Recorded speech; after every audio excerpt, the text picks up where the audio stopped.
Programa ADV Jus. Oferecimento Espaço Homo, Zezinho Alfaiate, confecção e aluguel de trajes, 3234-7544. Olá, meus amigos do ADV Jus, estamos chegando com um novo programa, um programa muito recheado hoje, inclusive de notícias. E agora no início eu começo te agradecendo por me acompanhar sempre aqui na TV RP Canal 9 da NET, nas redes sociais, no Face, no Instagram e também em nosso site que está com uma visualização diária maciça. Muito obrigado, é o advjus.net. Você vai ver no ADV Jus TV de hoje: ADV Jus Notícia, pessoas desaparecidas, ADV Especial, com prática processual penal e direito notarial e registral, vocabulário jurídico, estante jurídica, marketing jurídico, ADV Jus Entrevista e ADV Jus Divino. Tudo isso e muito mais agora aqui no ADV Jus. Fique aqui.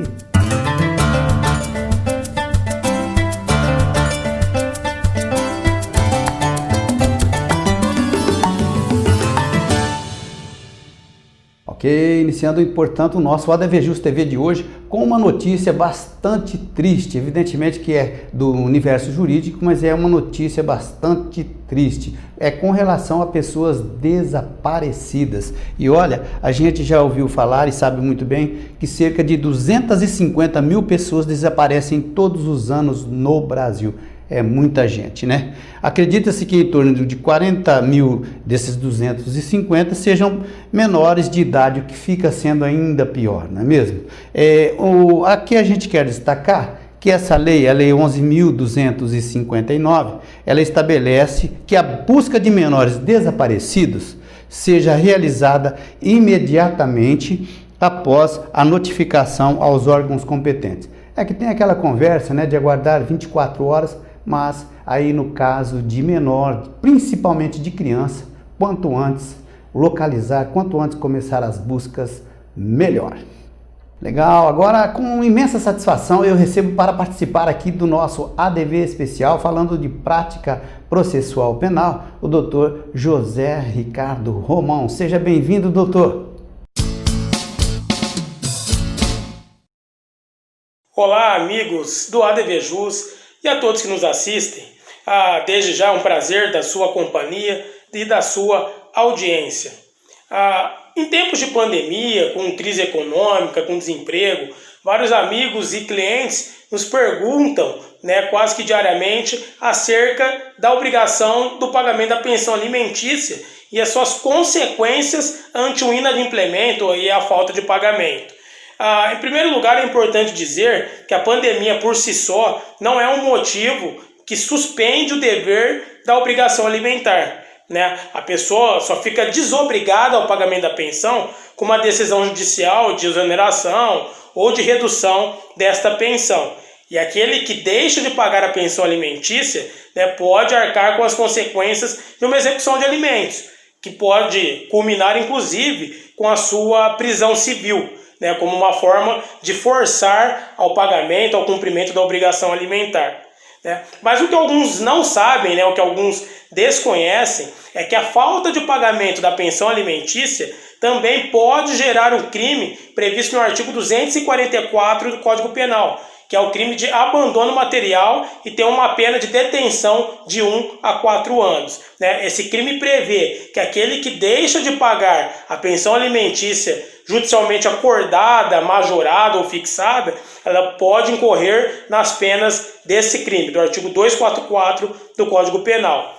E o parágrafo único desse mesmo artigo, deste crime de abandono material, prevê também que aquele que elide o pagamento da pensão por um meio fraudulento, ou seja, aquela pessoa que, por exemplo, abandona o seu emprego, faz um acordo com o empregador para simular que está sem emprego, com um escopo de não pagar a pensão, ele pode também responder pelo mesmo crime. Em tempos de pandemia, ainda que haja desempregos e crises econômicas, o dever alimentar persiste e pode inclusive gerar consequências de cunho criminal. Na dúvida, consulte sempre o advogado de sua confiança. Obrigado pela sua atenção, despeço-me desejando a todos uma excelente semana.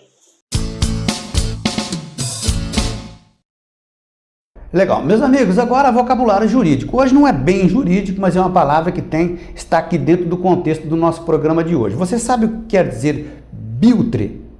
Isso mesmo, biltre. A resposta no nosso intervalo. Sequência do nosso ADVJus TV de hoje, momento de exibirmos para você a nossa estante jurídica aqui do ADVJus. Confira.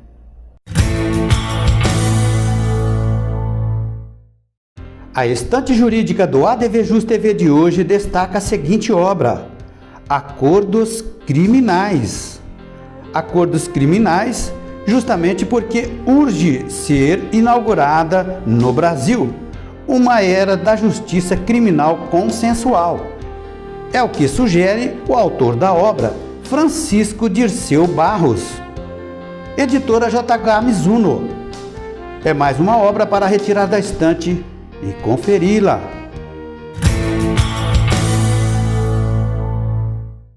Olha, isso é muito importante que seja levado a sério e principalmente observado por colegas advogados, por autoridades e principalmente por jovens advogados. É a questão que esta lei aqui, Lei de Abuso de Autoridade. É bom ficar ligado que este dispositivo está em pleno vigor, ok? Destacamos algumas práticas criminosas que poderão ser punidas com pena de detenção. Atribuir culpa publicamente antes da formalização da acusação, procrastinar investigação, procrastinar prisão sem motivo, né? Então, mas tem muito mais itens aí que pode também se configurar-se, né? Dentro do abuso de autoridade. E justamente a gente destaca que esse tipo de conduta, às vezes cometido por certas autoridades, que estão ali com o viés ligado a direito de presos. Isso a gente tem sim tomado conhecimento, mas também, evidentemente, que o advogado dispõe aí das suas prerrogativas, dispõe aí dos seus direitos, a mesma coisa as autoridades também, ok?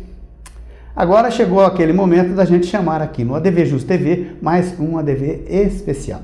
A participação agora é de Wendel Salomão, Direito Notarial e Registral. Confira. Olá, meus amigos do ADVJus. Hoje vou falar sobre o divórcio extrajudicial com filhos menores ou incapazes. Tendo em vista a leitura do artigo 733 do novo Código de Processo Civil, pensamos que seria impossível a realização de um divórcio extrajudicial quando há existência de filhos menores comum entre o casal. Observando o artigo, entendemos que somente será possível se não houver nascitura ou filhos incapazes, o que, em um determinado momento, é plausível, uma vez que, havendo filhos menores comuns ao casal, a obrigação de ambos como estes, tais como regulamentação de visitas, pensão, guarda, etc. Ocorre que, para que o casamento em si ocorra, basta apenas uma pessoa tenha a liberdade, ou seja, a vontade de se unir com a outra pessoa, e reciprocamente. Deste modo, é evidente que, quando não há mais a vontade de permanecerem juntos, ambos podem livremente decidir se separarem. Assim, a Emenda Constitucional de 66 de 2010 simplificou ainda mais o divórcio, pois autorizou o divórcio direto sem passar pela separação. É possível observar que a Emenda Constitucional simplificou tanto que basta apenas que uma pessoa casada queira de fato se divorciar. Assim, a emenda não trouxe qualquer condição para que o divórcio ocorra. O que acontece é que, quando há o efetivo divórcio, outras questões também são consideradas, tais como pensionamento aos filhos menores, regulamentação de visita, partilha de bens, alterações do nome, etc. Essas questões geralmente são resolvidas em um único ato, ou seja, geralmente no divórcio judicial. Não é comum que os cônjuges ou companheiros queiram apenas acabar do laço conjugal, e sim que cumulem o pedido da ruptura do laço conjugal com outros pedidos como mencionados acima, o que dificulta que o divórcio com a existência de filhos menores ou incapazes sejam realizados de forma extrajudicial.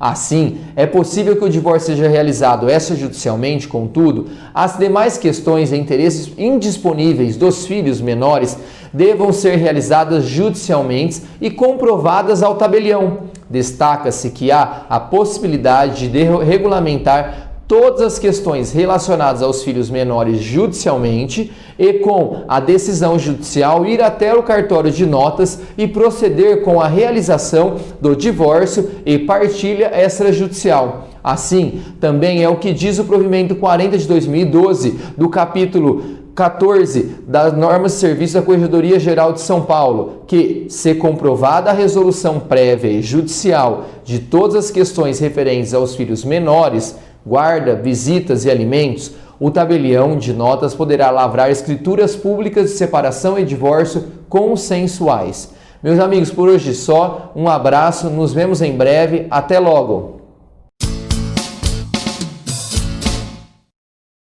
Momento daquele intervalinho agora aqui no ADV Jus TV, que tem muita coisa bacana aí pra frente ainda. Aguarde.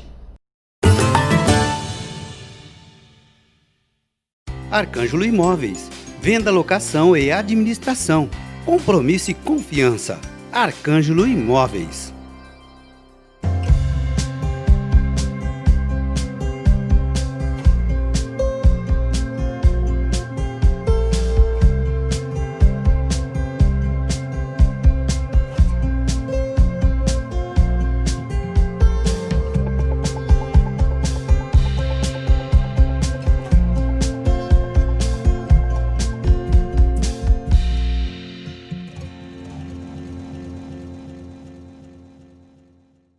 O que significa a palavra biltre? O nome da operação da Polícia Federal se refere a quem age de forma vil, canalha, infame e desprezível. Voltamos então com o ADV Jus TV de hoje e vamos de notícia. Uma notícia que nos causa extrema apreensão. Polícia Federal na OAB de São Paulo. E as notícias que nos chegam é esta aqui, Operação Biltre da Polícia Federal, né?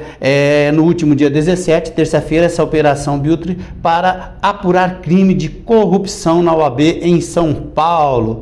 A propina solicitada foi da ordem de R$250 mil, com o objetivo de atuar junto ao Tribunal de Ética e Disciplina. Que triste, né? Eu peço atenção aí dos nossos dirigentes da OAB, né, com esse viés, Tribunal de Ética e Disciplina. É muito importante. Toda atenção, toda cautela, ok? Esperamos justiça, esperamos aí que se realmente essa notícia se confirme, que se faça justiça. E também que se faça justiça da mesma forma se realmente não houver procedência. Momento agora daquele refrigério. Eu gosto muito de falar aqui a respeito do marketing jurídico, da importância do marketing jurídico na carreira do advogado, da advogada, e eu gosto muito do marketing jurídico de imagem que a gente pratica aqui no ADV Jus, ok? Aliás, o ADV especial é justamente esse item que a gente gosta sempre de destacar. Como destacamos também os nossos canais aqui, pedindo para que você nos siga aqui ó, no @dvjusnet, no Face, no Instagram, em nosso Twitter. Antecipadamente agradeço, ok? Legal, meus amigos, nós vivemos aí a expectativa do segundo turno das eleições municipais. O primeiro turno já foi aquela confusão toda lá para a apuração, né? E já sabemos sim quem são os vereadores. Teve vereador que teve uma votação expressiva e não entrou. E teve vereador com uma votação mais baixa que está lá, agora vai ocupar uma cadeira na Câmara Municipal. E eu fiz um convite para a doutora Júlia Florim para falar a respeito desse tema importantíssimo, né? Que envolve aí eleições, eleitores e eleitos. Uma entrevista muito bacana que eu gostaria que você nos acompanhasse e depois nos compartilhasse. Veja. Doutor, é como eu disse, né? As eleições ainda não acabaram. Tem município que vai ter o segundo turno, a exemplo nosso aqui de Ribeirão Preto, né? E tem pessoas, às vezes, que é de cidades aí com 60 mil habitantes e pergunta por que não vai ter o segundo turno. Lá a gente sabe muito bem o motivo, mas eu gostaria da sua reflexão. Sim, em cidades com menos de 200 mil habitantes, pela Constituição Federal, não é necessário um segundo turno, né? Sim. É eleito o prefeito, no caso, com a maioria absoluta, que a maioria absoluta, em termos jurídicos, né, para quem é advogado sabe o que é maioria absoluta, mas para quem é leigo não sabe, né? Verdade. Que é o 50% mais um.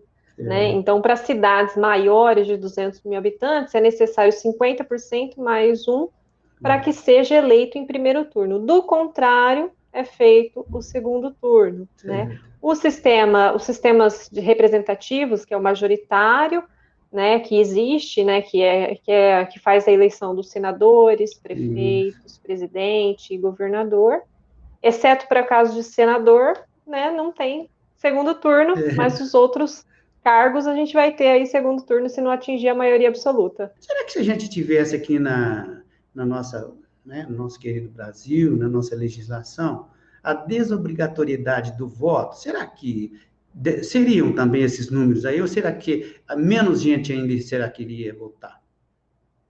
Eu acredito que muito menos pessoas votariam, né? Eu acho, principalmente por essa questão de estarem todos desacreditados da política, né? Então, não há esperança por parte da população de que um governante é capaz de mudar a situação da sua realidade. Então, eu acredito que se não fosse obrigatório, como é nos Estados Unidos, por exemplo, seria muito difícil a gente ver um movimento patriota das pessoas saindo para irem votar e tentarem. E a própria consciência política, né? Nós não aprendemos isso na escola, né? Nós não aprendemos a importância do voto na escola. Nós aprendemos que é uma coisa chata se fazer aos 16 anos, tirar o título de eleitor. Isso vem, né? Eu concordo. E acaba aí com toda essa cultura, né? Que deveria ser diferente. Né? Agora, vamos falar um pouquinho mais técnico, doutora, nesse sistema de representação adotados pela nossa Constituição. Queria que você passasse, assim, né, uma leve reflexão nesse tema. Às vezes alguma coisa vai se tornar um pouquinho redundante, mas esse é o objetivo mesmo, para ficar bem frisado, né, doutora? Sim, claro. Pela Constituição Federal de 1988, né, o Brasil adotou 2 sistemas de representação para os cargos públicos, né? É o majoritário, em primeiro lugar, e o proporcional. O majoritário, como o próprio nome já diz, é aquele que dá ao eleito a vaga para o candidato mais votado, né? Então, adota esse sistema para o sistema majoritário, aplica-se para os cargos de prefeito, governador, presidente e senador, né? Com relação a prefeito, governador e presidente, a gente sabe, se não atingir a maioria absoluta, vai para segundo turno. Certo. Né? Prefeito só apenas nos casos em que o município for com mais de 200 mil habitantes. Do contrário, sistema majoritário, o mais votado leva o pleito. A situação complica um pouco com relação ao sistema proporcional, né, que é aplicado com relação aos deputados federais e deputados estaduais e os vereadores também das câmaras municipais. Certo. O sistema proporcional, na verdade, ele tem a sua razão de ser para garantir a participação de diferentes correntes ideológicas no espaço, né? Então, no caso, na Câmara, porque se adotássemos apenas a questão do candidato mais votado, poderia acontecer, em uma remota hipótese, mas poderia, né? Que um partido só elegesse os 22 ocupantes da cadeira da Câmara Municipal, né? O que seria algo, assim, bem complicado, porque nós temos aí minorias que não compactuam, às vezes, com o interesse de um determinado partido político, e não teríamos a defesa do interesse da democracia de toda a coletividade. Né? Então, a principal razão do sistema proporcional é essa. Né?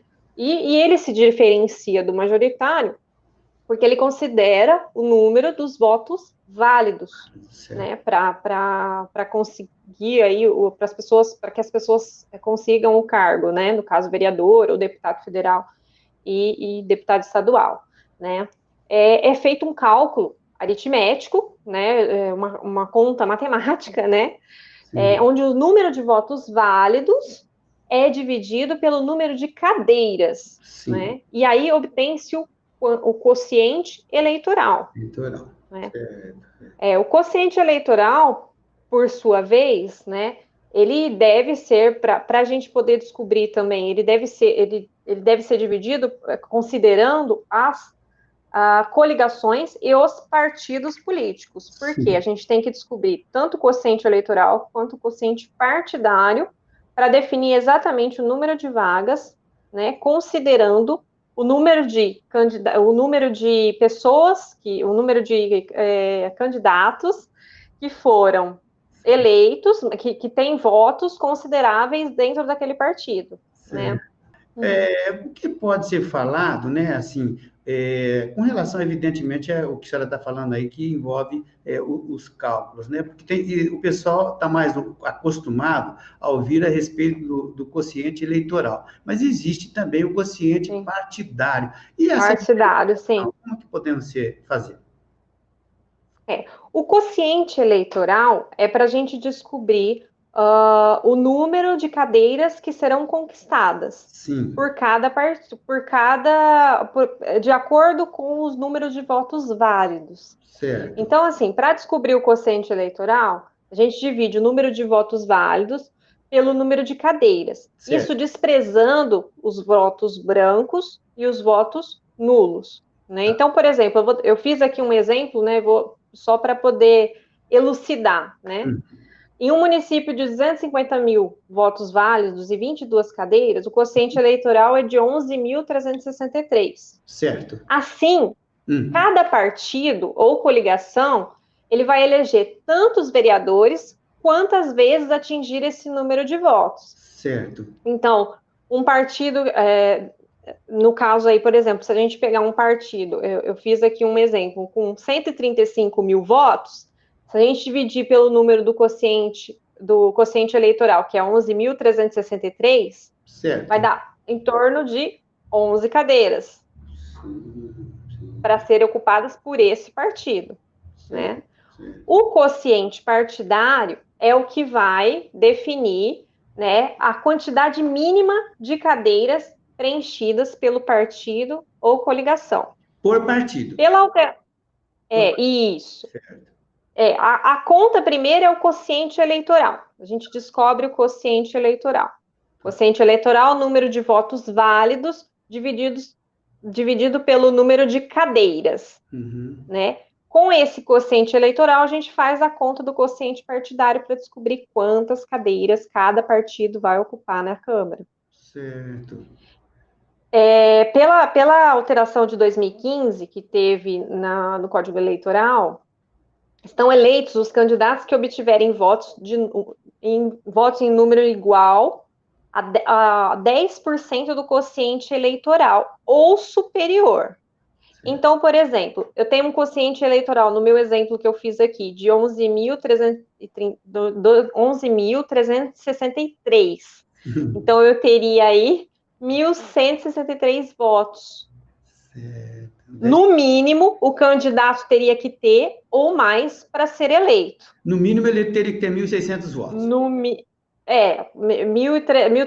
né? 1.360. 1.300. Ou mais. Né? Se ele tiver menos que isso, ele já nem é eleito. Então, no caso aí dos candidatos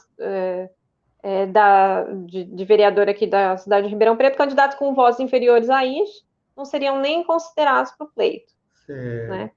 Então, sendo feita essa conta, e dentro do partido, por exemplo, nós temos lá 4 candidatos que obtiverem esse número mínimo, né, ou 5 candidatos, nós temos que fazer a conta para saber, que é o quociente partidário agora, utilizando o quociente partidário para saber quantas vagas que essa pessoa pode ocupar.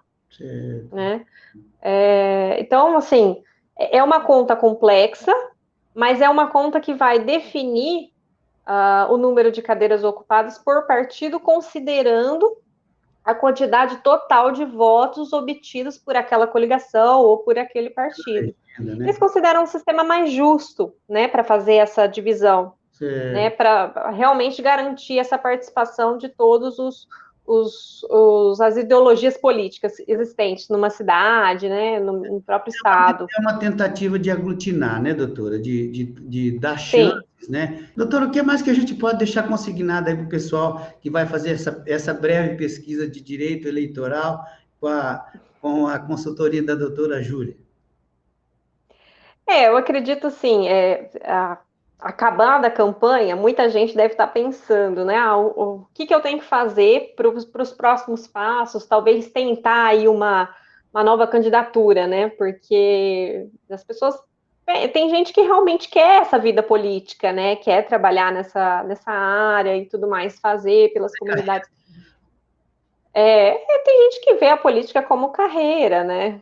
Como algo para longo prazo. E eu acredito que a principal dica que eu daria assim para qualquer pessoa que quer entrar nessa vida política é verificar a legenda, né? Verificar o partido que está se filiando aí, para garantir aí que seja um partido com representatividade, né? Um partido que já tem aí conquiste bons votos, né? Uma grande quantidade de votos, tenha boa aceitação na comunidade, porque isso já é meio caminho andado para você que quer ser, para quem quer realmente ser aí um candidato a um cargo político. Ok, muito obrigado, doutora Júlia Florim. Agora chegamos naquele item do programa que eu sempre digo, gosto muito, momento divino, e na sequência o encerramento do ADVJus TV de hoje. Veja aí. Vinho branco seco. Olfato, aroma fino e elegante, ressaltando notas de frutas como pera e maçã, e também delicada presença tropical do abacaxi. O seu paladar é equilibrado e refrescante, caracteriza-se pela textura leve e macia, acompanhada de generosas notas frustradas. Uva Chardonnay. Ele é produzido pela vinícola Casa Valduga, Serra Gaúcha, Rio Grande do Sul. Na sua harmonização, saladas, queijos leves e carnes brancas. Uma delícia! Aproveitem! Tchim, tchim! Legal, meus amigos, finalzinho do ADVJus TV de hoje. Ainda dá tempo de eu poder pedir para você, por favor, inscrever em nosso canal do YouTube, que é youtube.com/ADVJusNet. ADVJus, tô ligado, ADV especial. Venha fazer parte você também. Um forte abraço, até o próximo.